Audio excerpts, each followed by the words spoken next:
Social media हे एक असं प्लॅटफॉर्म झाले आहे की जेथे कधी काय व्हायरल होईल हे सांगताच येत नाही। प्रत्येक आठवड्यात किंवा महिन्यात एक तरी नवीन ट्रेंड हा असतोच। बरेच लोक या ट्रेंडचे अनुकरण देखील करतात, परंतु त्यांना त्या ट्रेंडचा अर्थ काय आहे हे माहीत नसते।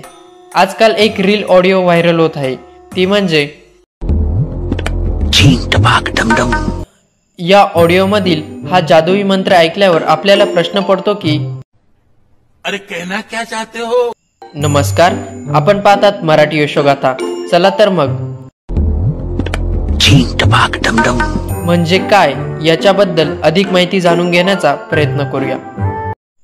सध्या सर्वत्र आपल्याला एकच मंत्र ऐकू येत आहे, तो म्हणजे या ऑडिओवर अनेक रील्स आणि मेमेस देखील बनवले जात आहे, पण हा विचित्र ऑडिओ काय आहे आणि कुठून आला आहे हे फार कमी लोकांना माहीत आहे। हा ऑडिओ लहान मुलांच्या आवडत्या कार्टून शो छोटा भीम मधून घेण्यात आला आहे।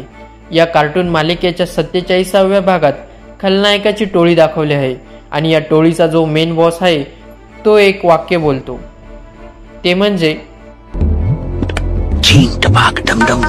हे वाक्य त्याची एक स्टाईल आहे। जेव्हा एका चाहत्याने कार्टूनचा हा भाग पाहिला त्यानंतर त्याने याबद्दल पोस्ट केली व हा डायलॉग व्हायरल झाला। हा डायलॉग सध्या सोशल मीडियावर धुमाकूळ घालत आहे। या डायलॉगची क्लिप इंटरनेटवर व्हायरल होताच लोकांनी यावर व्हिडिओ बनवण्यास सुरुवात केली। महत्त्वाचं म्हणजे या संवादाचा काहीही अर्थ नाही, पण हा ट्रेंड जसजसा वाढत आहे त्याप्रमाणे लोक या ऑडिओची रिंगटोन किंवा नोटिफिकेशन साऊंड म्हणून सेट करत आहे। लोकांनी या ऑडिओवर लाखो व्हिडिओ बनवल्यामुळे ही ऑडिओ सध्या ट्रेंडिंगवर आहे।